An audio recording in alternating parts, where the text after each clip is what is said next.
नमस्कार दोस्तों, welcome to Nirav Hingoo. और आज दिवाली के इस पर्व पर हम बात करेंगे लक्ष्मी के ऊपर। दो भाग में रहेगा आज का ये एपिसोड, लक्ष्मी विवेचन और दीपावली के अवसर पर लक्ष्मी का पूजन। पहला हिस्से की बात करूंगा, लक्ष्मी विवेचन। भगवान विष्णु की यह शक्ति है जिसको लक्ष्मी कहते हैं। उसी लक्ष्मी को कमला के रूप में भी जाना जाता है। इसकी जो शिव है वो सदाशिव विष्णु है और यह आद्या शक्ति माना गया है। कमला की यह साधना से साधक की कहते हैं दरिद्रता दूर होती है और इनकी ही साधना से किसी भी एकांत स्थल पर की जा सकती है। एकांत आई मीन्स आइसोलेशन में, जहाँ कोई डिस्टर्ब ना कर सके। साधना के समय साधक को चाहिए कि चौकी यानी चौरंगी जो वुडन प्लैंक होता है उसके ऊपर लाल वस्त्र बिछा दे और बिछाकर माँ कमला यानी महालक्ष्मी का विग्रह यानी कि आइडल मूर्ति स्थापित करे और नानाविध पुष्प अलंकारों से उसका पूजन करे, मंत्र जाप करे। साधक चाहे तो लाल ऊनी आसन पर बैठे, लाल वस्त्र पहने और लाल पुष्पों का उपयोग करे। जहाँ तक माला का प्रश्न है, यदि व्यक्ति चाहे तो माला मूंगे की, कमलगट्टी की, लाल चंदन या तुलसी की माला विष्णु और इस महालक्ष्मी पूजन में उपयुक्त है। रुद्राक्ष की माला जहाँ तक हो सके किसी भी मंत्र साधना में उपयोग की जा सकती है, पर जहाँ लक्ष्मी की बात आती है वहाँ कमल गत्ते की माला विशेष रूप से लाभदायक मानी गई है। दिशा की जब बात आती है लक्ष्मी के साधना में या लक्ष्मी के पूजन में, तो उत्तर दिशा सिद्ध लक्ष्मी के स्थान पर श्री विद्या लक्ष्मी की, पश्चिम दिशा में साज लक्ष्मी की जिसको कुब्जिका कहते हैं, पूर्व दिशा में अन्नपूर्णा जिसको धान्य लक्ष्मी की उपासना के लिए उपयुक्त माना गया है। अहिबुद्ध संहिता में कहा गया है, जगतया लक्ष्मयाणा सा लक्ष्मी रीति गीयते श्रियंती वैष्णवम भावम सा श्री रीति निगते अव्यक्त काल पुष्पावात्सा पद्म पद्मालिनी कामदाच्च कमला पर्याय सुख योग्यतः विष्णु सामर्थ्य रूपत्वा विष्णु शक्ति प्रकीयते। मतलब है कि ये श्लोक में बताया गया कि उसी कमला को ही लक्ष्मी, श्री, पद्मा, पद्मावती, पद्ममालिनी, नारायणी, सौभाग्य लक्ष्मी आदि रूपों से माना गया है। लक्ष्मी तंत्र में एक स्थान पर महालक्ष्मी इंद्र से स्वयं कहती है कि परब्रह्म की अहंता शक्ति मैं ही हूँ, मैं ही नित्य हूँ, मैं निर्दोष हूँ, मैं निरव यव परब्रह्म श्री नारायण की आद्य शक्ति हूँ। उनके सब कार्य मैं ही करती हूँ, मैं ही उसका व्यापक रूप मानी गई हूँ। शाक्तर लोगों का भी यह मत है कि शक्ति ही महान शक्तिशाली तत्व है संपूर्ण ब्रह्मांड में। उसी महान शक्ति को महालक्ष्मी के नाम से माना गया है। यहाँ तक कि देवी महात्माएं में लक्ष्मी जी को ही समग्र देवी देवताओं का उत्पत्ति का वर्णन मिलता है। यथा उसी महालक्ष्मी से ही माँ सरस्वती, लक्ष्मी, महाकाली की उत्पत्ति मानी गई है। इसी प्रकार सरस्वती से गौरी और विष्णु की, उसी प्रकार लक्ष्मी से लक्ष्मी और हिरण्यगर्भ की महाकाली से रुद्रावती और सरस्वती की उपासना या उसकी उत्पत्ति मानी गई है। देवी भागवत के अनुसार तो लक्ष्मी वैकुंठ में निवास करने वाली महालक्ष्मी है, क्षीर सागर में विष्णु की शेष छाया पर श्री लक्ष्मी, इंद्र के भवन में स्वर्ग लक्ष्मी, राजभवन में राजलक्ष्मी, गृहस्थों के यहाँ पर ग्रह लक्ष्मी और समुद्र से उत्पन्न हुई सुरभि गाय और यज्ञ में ब्राह्मण के लिए दक्षिणा रूप में सदैव विद्यमान रहती है। यहाँ तक ब्रह्म वैवर्त पुराण में कहा गया है कि लक्ष्मी की अवस्थिति के स्थान और नाम इस प्रकार बताए गए हैं। वैकुंठ में महालक्ष्मी, त्रैलोक्य में राधा, स्वर्ग में स्वर्ग लक्ष्मी, गौलोक में सुरभि, चंद्रमंडल में शोभा और भूलोक में यानी कि पृथ्वी पर राजलक्ष्मी और यज्ञशाला में दक्षिणा ग्रह के रूप में ग्रह लक्ष्मी मानी गई है। लक्ष्मी की लीलाएं। श्रीमद् भागवत के अनुसार एक बार देवासुर संग्राम में जब सभी देवता दैत्यराज महाबली द्वारा पराजित हो गए, तब उन्होंने भगवान श्री विष्णु के परामर्श से समुद्र मंथन कर उसमें से रत्न निकालने की योजना बनाई। देवताओं की इस योजना से देवगण और दैत्यगण दोनों सहमत हो गए। तब श्री मंदराचल पर्वत की मथनी बनाई गई और वासुकी नाग को रज्जु यानी कि रस्सी बनाकर समुद्र मंथन में रख दिया गया। अब समुद्र मंथन के समय भगवान श्री नारायण सहित सभी देवताओं ने वासुकी नाग को मुख को पकड़ा, तो दैत्य लोगों ने क्रोध में आके यानी रुष्ट होकर देवताओं से कहा कि नागराज की श्रेष्ठ नाग को हम लोग ही पकड़ेंगे, तुम लोग उसका पूंछ पकड़ो। तब देवगण वासुकी की पूंछ की ओर जा खड़े हुए। फलतः घर्षण के समय सर्पराज वासुकी के मुख से जो विष निकला, उसका दुष्प्रभाव दैत्यों को तो सहना ही पड़ा। इसी मंथन के स्वरूप समुद्र के गर्भ से कहते कि 14 रत्न निकले। उनमें से एक श्री महालक्ष्मी जी थी। महालक्ष्मी ने प्रकट होते ही अपनी माया से सबको मोहित कर दिया। इंद्र उनके लिए अद्भुत आसन लाया। ऋषियों ने उनका विधिवत अभिषेक भी किया। दिग्गजों ने कलश भरकर जल से स्नान कराया। समुद्र पीठ वस्त्र यानी कि येलो कलर के क्लॉथ को पीठ वस्त्र कहते, पीठ वस्त्र, और विश्वकर्मा जी ने दिव्य आभूषण भेंट किए। उसके उपरांत वो अपने लिए योग्य वर ढूंढने आगे की ओर बढ़ी, तो सभी देवता और दैत्य उसे अपनाने के लिए लालायित हो उठे, परंतु उन्होंने श्री नारायण के गले में ही अपनी वरमाला डाली। दैवी भागवत के अनुसार एक बार देवासुर संग्राम के समय देवताओं से पराजित हो जाने पर देव के गुरु अर्थात देवगुरु बृहस्पति और ब्रह्मा जी ने देवराज इंद्र को श्री महालक्ष्मी की आराधना करने का आदेश दिया। उसके अनुसार इंद्र ने जब महालक्ष्मी के बीज मंत्र का जाप शुरू कर दिया, तो भगवती प्रकट होकर उनसे इच्छित वर के लिए उपस्थित हो गई, जिसके स्वरूप देवताओं ने राक्षसों के साथ कहते एक बार पुनः युद्ध करने का विचार किया और उस पर विजय भी प्राप्त की। और मार्कंडेय पुराण के अनुसार महिषासुर नामक एक महाप्रतापी दैत्य हुआ। उस दैत्य ने एक बार युद्ध करके देवताओं को परास्त कर दिया और विजय प्राप्त कर ली, और स्वर्ग का राजा बनकर भांति भांति का दुख देने लगा सारे देवताओं को। तब सारे देवताओं ने कहते कि एकत्र होकर माँ जगदम्बा की प्रार्थना की, और उस समय देवताओं को सम्मिलित तेज के रूप में कहते हैं महालक्ष्मी का आविर्भाव हुआ, और उनसे महिषासुर का वध करके देवताओं को पुनः अपना खोया हुआ स्वर्ग प्राप्त हो चुका। एक और लीला है लक्ष्मी की, उसके बाद हम महालक्ष्मी पूजन आरंभ करेंगे। ब्रह्म वैवर्त पुराण के अनुसार सरस्वती, गंगा, लक्ष्मी इसी को विष्णु की ही पत्नियां मानी जाती है। एक बार उनमें दाम्पत्य प्रेम को लेकर कहते हैं परस्पर यानी आपस में विवाद उत्पन्न हो गया। तब सरस्वती ने गंगा को नदी रूपा और लक्ष्मी को वृक्ष रूपा होने का शाप दे दिया। उसे सुनकर गंगा ने भी सरस्वती को नदी रूपा होने का शाप दे दिया। लक्ष्मी अंत तक शांत बनी रही। शाप के स्वरूप गंगा और सरस्वती भूतल पर यानी कि पृथ्वी पर नदी के रूप में अवतरित हुई, तथा लक्ष्मी तुलसी के रूप में राजा धर्मध्वज के यहाँ प्रकट हो गई। कुछ समय बाद जब विष्णु के अंश से शंखचूड़ का जन्म हुआ, तो पत्नी अर्थात तुलसी उसकी पत्नी बन गई।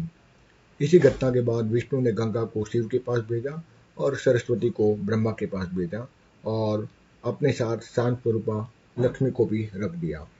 तो इस प्रकार से कई पुराणों में अलग अलग कथाएं हैं महालक्ष्मी को लेकर, और उनका अपना ही एक विशेष महत्व माना गया है। चलिए अब दूसरे भाग की ओर मैं बढ़ता हूँ और महालक्ष्मी पूजन के एक विधि उत्पन्न करता हूँ, प्रस्तुत करता हूँ दिवाली के शुभ अवसर पर। साधक को चाहिए कि वह पवित्रता पूर्वक उत्तराभिमुख होकर अर्थात उत्तर की तरफ अपना मुख रखकर लाल आसन पर बैठे। लाल आसन ना हो तो पीला आसन ना हो तो सफेद आसन, और बैठकर अपने सन्मुख महालक्ष्मी का चित्र एक चौरंगी पर रखकर उसके ऊपर पीला या लाल रंग का आसन दे माँ को, और उसके ऊपर माता लक्ष्मी का चित्र या यंत्र चौकी पर स्थापित करें। पूजन सामग्री में कलश पास में ही रखें।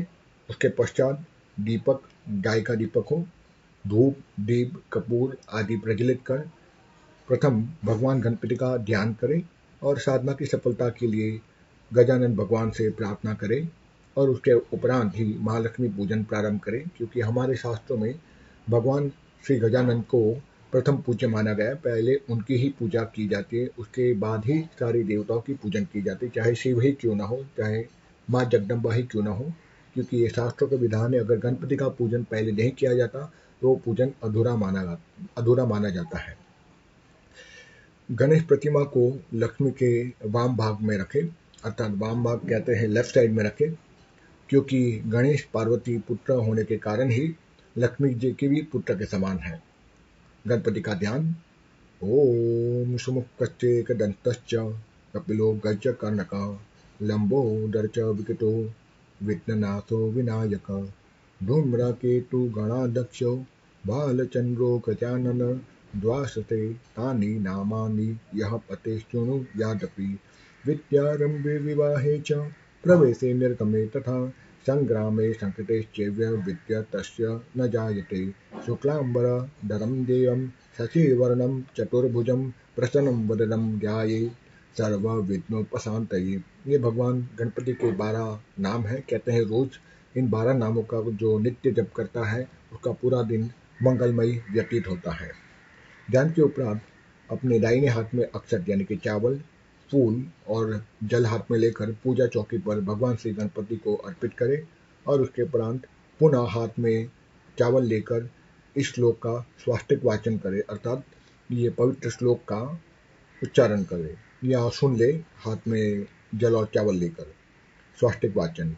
ओम स्वस्तित इंद्रो वृद्धसवाहा स्वस्ति नः पूषा विश्ववेदाः स्वस्ति नक्षाक्षर्यो अरिष्टनेमिः स्वस्ति नो बृहस्पति ददातु।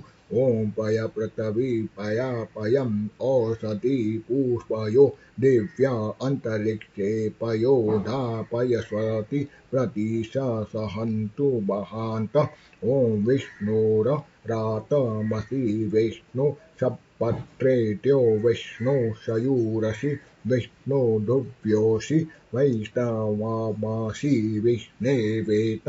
ओम अग्निर्देवता वातो देवता सूर्यो देवता चन्द्रो देवता वसवो देवता रुद्रो देवता आदित्यो देवता मरुतो देवता विश्वे देवा देवता बृहस्पति देवतोन्द्र इंद्रो देवता वरुणो देवता। ओम ज्यों शांतिरन्तरिक्ष गुम शांति पृथ्वी शांतिरापः शांतिरोषधयः शांति वनस्पतयः शांति विश्वदेवा शांति ब्रह्म शांति सर्वगुम शांति शांतिरेव शांति सामा शांतिरेधि। ओम विश्वानि देव सविता दूरितानि पराशुवः यत्ता भद्रं तन्न आशुव। ओम शांति शांति शांति भवन्तु। पवित्रकरण। अब बाएं हाथ में जल लीजिए और दाहिने हाथ से उसको ढक दीजिए और उसके बाद मंत्र खत्म होने के बाद उस जल को अपने शरीर पर छिड़क दीजिए, जिससे आप पवित्र हो सके हैं वेद मंत्रों से। ओम पवित्रः पवित्रो वा सर्ववाष्टां गतो गपी वा यः स्मरणेत पुनरधिकाक्ष स बाहं भयन्तरः शुचिः। ओम पुनातु पुनरेकाक्षं पुनातु। अब हाथ धो ले। भूत शुद्धि। ओम भूतशृंगातात सुषुम्नपतेन जीवतीवं परमशिवपदे योजयामि स्वाहा। ओम यम लिंग शरीरं शोषय शोषय स्वाहा। ओम रं संकोच शरीरं दद स्वाहा। ओम परमशिव सुषुम्नपतेन जीवतीवं परमशिवपदे योजयामि स्वाहा। ओम ब्रह्मभूत दद स्वाहा। ओम हंसा सोहम। भूत शुद्धि आंतरिक शुद्धि के लिए इस मंत्र का उच्चारण किया जाता है, जो अभी मैंने किया। भूत शुद्धि के बाद दिग्बंधन किया जाता है। बाएं हाथ में चावल ले और दाहिने हाथ से 10 दिशाओं पूर्व पश्चिम उत्तर दक्षिण ईशान अग्नि नैऋत्य वायव्य और आकाश और पाताल, ऐसे 10 दिशा हुई, यानी east west north south, north east north west, south east south west, sky and पृथ्वी। इस प्रकार से 10 दिशाओं पर चावल छिड़क दी जाए, जिसकी सिक्योरिटी मंत्रों के माध्यम से बन जाती है। मंत्र बोलता हूँ, दिग्बंधन मंत्र बोलते हैं।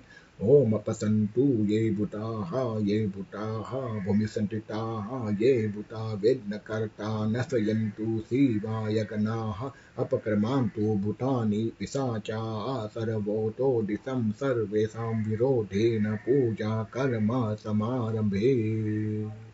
अब संकल्प। संकल्प एक प्रकार का एग्रीमेंट होता है इस पुरुष यानी साधक और उसके उपासक के बीच में। तो संकल्प मंत्र बोलता हूँ।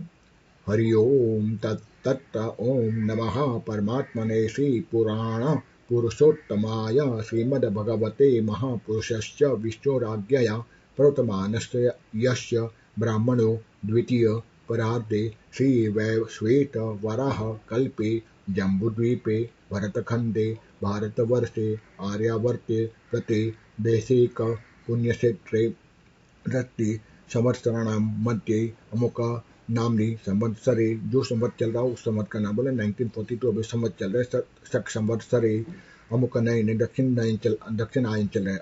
दक्षिण आयने अमुक ऋतु हेमंत ऋतु चल रहा है। हेमंत ऋतु अमुक मास से अभी मास चल रहा है।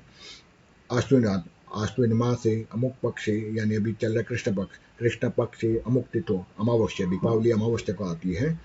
दीपावली तिथे अमावस्या तिथो अमुक नक्षत्र अभी जो भी नक्षत्र चल रहा है, जहाँ तक मुझे ज्ञात है ये शायद पूर्व फाल्गुनी है। जो फाल्गुनी नक्षत्र है, पूर्व फाल्गुनी नक्षत्र अमुक योगे, जो योग चल रहा हो। अमुक वासरे रविवार को होता है। अब रविवासरे अमुक राशि स्थिते सूर्य चंद्र भौमे बुद्धे गुरु शुक्रे शनो राहु केतु एवं गुण विशिष्टायाम तिथो अमुक उत्पोहनम। अपना गोत्र जिसमें आप उत्पन्न हुए उस गोत्र का नाम लीजिए। ना पता हो तो भारद्वाज गोत्र बोलिए। अमुक नाम ली शर्मा, हम अपना खुद का नाम लीजिए।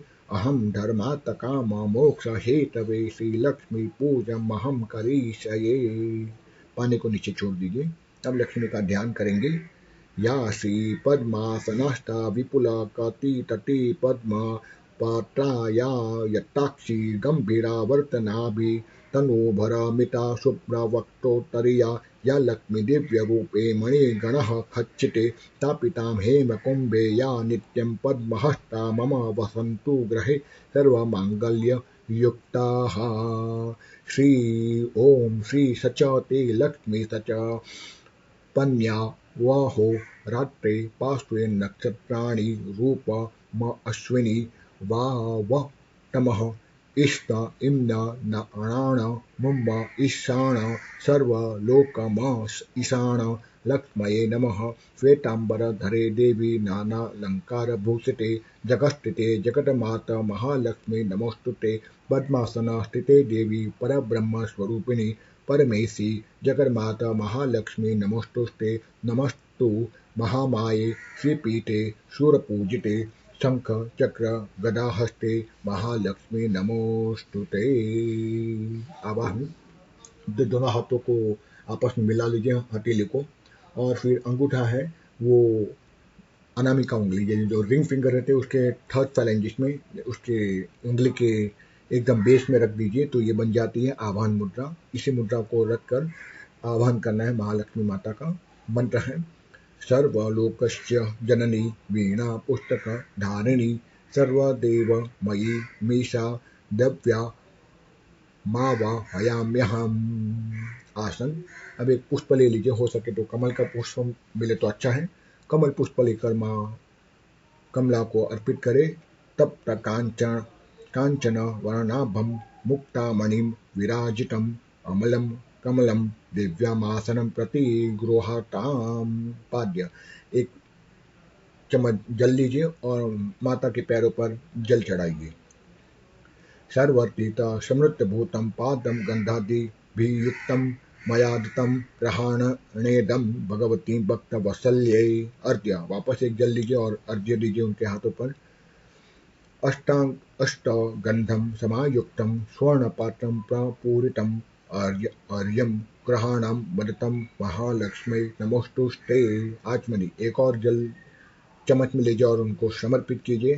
सर्वलोकस्य या शक्ति ब्रह्म विष्णु शिवादिवि स्तुता दरा मया चमनम महालक्ष्मी मनोहरम। अब स्नान। अगर आपके पास दूध है तो दूध में स्नान कराइए मूर्ति को। पंचामृतम समायुक्तम जानवी सलिलम शुभ्रम ग्रहण विश्वजननी स्नानात् भक्त वत्सल्ये वस्त्रयुगम। अब उसको पोत दीजिए। उसके बाद एक अगर साड़ी या कोई कपड़ा है जो शुद्ध हो, एकदम नया हो, वो माता महालक्ष्मी को साड़ी हो सके तो उनको अर्पित कीजिए। दिव्यांबरम नूतनम हिम सौमवत तवंती मनोहरम दीयमान मयो देवी गृहण जगदम्बिके। उपवस्त्र कंचुकी उपवस्त्रं च नानारत्ने समन्विता गृहाणत्वं मया दत्तं मंगला जगदीश्वरी। मधुपाक मधुपाक कहेंगे मधु हनी को। कपिलम दति कुंडेतु धवलम मधु संयुक्तम स्वर्ण पात्रम स्थितम देवी मधु परकम गृहाण में। मधुपाक के बाद आभूषण ज्वेलरी अगर आपके पास हो तो आप माँ को अर्पित कर सकते हो। रत्न कंकणे वैडूर्य मुक्ताहारादिकानि च सुप्रसन्ने नम नशा रतानि स्वीकृतस्व में। श्वेत चंदन कहते हैं सफेद चंदन को। सफेद चंदन घिस कर लगा दीजिए, ना हो तो इमेजिन कीजिए आपके पास सफेद चंदन है। जो चीज़ आपके पास ना हो आप इमेजिन कर सको आँख बंद करके, और मंत्र सुनते हुए भी आप मानस पूजा कर सकते हो। श्वेत चंदनम श्रीखंड गरु कपूर मुख नाभि समन्वित विलेपनम ग्रहणत्वम नमोस्तुते भक्त वसल्ये। रक्त चंदन लाल चंदन रक्त चंदनम समिश्रम परिजात समुद्र भवम मया दत्तं ग्रहणासु चंदनम गंध संयुक्तम। सिंदूरम रक्तवर्णम च सिंदूरम तिलकम प्रिये भक्तादयं मया देवी सिंदूरम प्रतिगृहाताम्। कुमकुमं कामदं दिव्यं कुमकुमं कामरूपिणम् अखंड काम सौभाग्यं कुमकुमं प्रतिगृहाताम्। सुगंधित तेल तैलानि च सुगंधीनि द्रव्याणि विविधानि च मया दत्तानि लेपात ग्रहण परमेश्वरी। अक्षत यानी कि चावल अक्षन्तामिद मलां शुद्धां मुक्ता मणि समन्वितां ग्रहाणां त्वं महादेवी देहि में निर्मलां धियम। पुष्प यानी कि फ्लावर कमल पुष्प हो तो अच्छी बात है, या मानसिक रूप से उनको अर्पित कर दीजिए बंद आंखों से। मंदार परिजातार्घ्यं पाटलं केतकीं तथा मेरु वामो गरम चैव्य गहनासु मनोस्तु। पुष्पमाला पुष्पों की माला माता को अर्पित करें। पद्म शंख जपा पुष्पे सप्तपंक्ते विचित्रतां पुष्पमालां प्रयच्छामि ग्रहणत्वं सुरेश्वरी। अभी दुर्वा, अगर आपके पास दुर्वा हो तो अच्छी बात है, ना हो तो मन ही मन इमेजिन कीजिए आप दुर्वा माता को चढ़ा रहे हो। विष्णुवादी सर्वदेवानां प्रियां सर्व शोभनां सुशोभनां शिर सागर संभूतां दुर्वा स्वीकुरु सर्वदा। अबीर और गुलाल अबीरम च गुलालम च शोभा चंदनमेव च अबीरणेता चिर्चा देवी हाथ शांति प्रायच्छ। धूप अगरबत्ती या धूप वनस्पति रसुद्ध भूतो गंधाधयम गंध उत्तम आद्रेय सर्वदेवानां धूपोयम प्रतिगृहीताम्। दीपक घी का दिया जलाइए।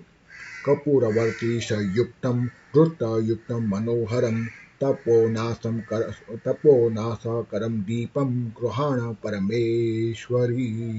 नैवेद्य जो भी सीजनल फ्रूट अगर आपके पास है या कोई मिठाई है आप उनको अर्पित कर सकते हो। कुछ ना मिले तो गुड़ या शक्कर भी अर्पित कर सकते हो।